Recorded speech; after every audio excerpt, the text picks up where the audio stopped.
Good Thursday afternoon. I'm Nick Oresco, and thank you for joining us for 22 News at 4 o'clock. Top stories in just a moment. Let's first bring in 22 News Storm Team meteorologist Brian Lapis now look at traffic and weather. Yeah, a pretty quiet day in terms of weather, although it's been a little gray and a little cooler than we wanted.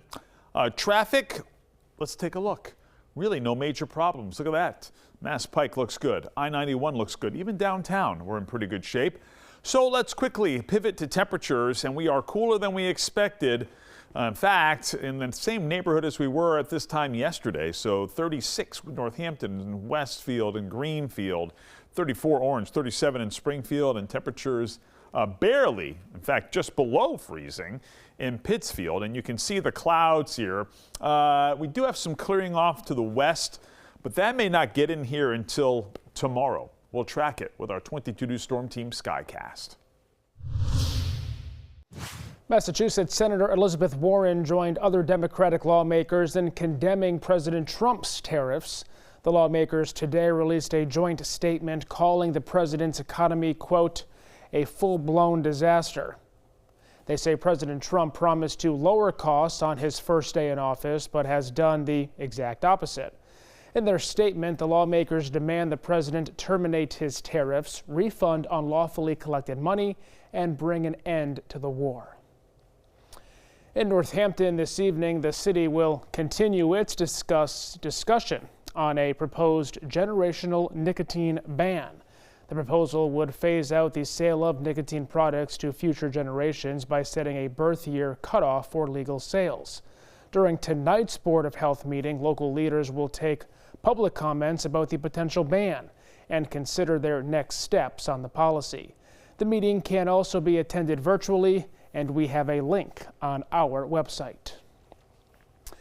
A decision by U.S. Customs and Border Protection gives some good news for workers at CRRC's Springfield Railcar Factory. Workers there who have been furloughed will be able to return to work. They were furloughed after railcar shells built in China were held up in port by Customs. Now, Customs officials have now released those shells. The shells form the base of the rail cars assembled at the plant on Page Boulevard in Springfield. The company has a contract to build cars for Boston's MBTA and the Los Angeles Metro system. A CRRC spokesperson released a statement to 22 News saying in part, quote, with the release of the shells, CRRC's Massachusetts business operations will gradually resume, with the goal to recall affected employees from furlough to resume the work of providing safe, quality vehicles to the MBTA and Los Angeles Metro. Governor Healey's office also released a statement saying it's great news that the Red Line car shells that had been seized are being released. These parts are essential for delivering the safe and reliable service that Red Line riders deserve, while also supporting hundreds of good jobs in Springfield. In Connecticut, drivers who go over the speed limit could soon face harsher penalties. That is, a new bill backed by the Connecticut Transportation Commission would allow the Connecticut Department of Transportation to install speed cameras on major state highways. If approved, drivers going more than 15 miles per hour over the speed limit will get a $75 ticket mailed to their home address. A second offense will cost drivers $200. The bill is currently under review by the state Senate. Some cold air today as we bring in meteorologist Brian Lapis, though the warmer air is near. Yeah, we've got temperatures in the 50s on the way in here as soon as tomorrow. Let's take a look at how we get there with our 22 News Storm Team forecast. Notice that we are gray right now. There is some clearing off to the west. This is going to take a little while to get in here, but there may be some thinning of the clouds before sunset. Again, don't count on much blue sky. In fact, the Skycast, which has been pretty much spot on here this afternoon, continues the mostly cloudy air for much of the evening, and there may even be, after 9 o'clock, a little round of rain and or snow showers that comes through between 9 and midnight. And then the clearing commences. 7 o'clock tomorrow morning, temperatures will be in the 20s and low 30s, and here we go with sunshine first half of the day. And then by noontime, clouds are back in place, and our confidence is increasing in a round of showers tomorrow afternoon. Watch, there they come. So some rain showers here tomorrow afternoon and into the evening hours, but we expect that Saturday will be a dry day. In fact, Saturday is trending brighter. However, Sunday is trending a little wetter. We'll show you on 22 News starting at 5. The Boston Celtics stay hot, rolling past the Golden State Warriors 120-99 Wednesday night. Jaylen Brown led the way with 32 points, scoring 23 in the first half, while Jason Tatum added a double-double with 24 points and 10 rebounds. Boston built a double-digit lead early and never looked back, using a strong fourth-quarter run to put the game out of reach.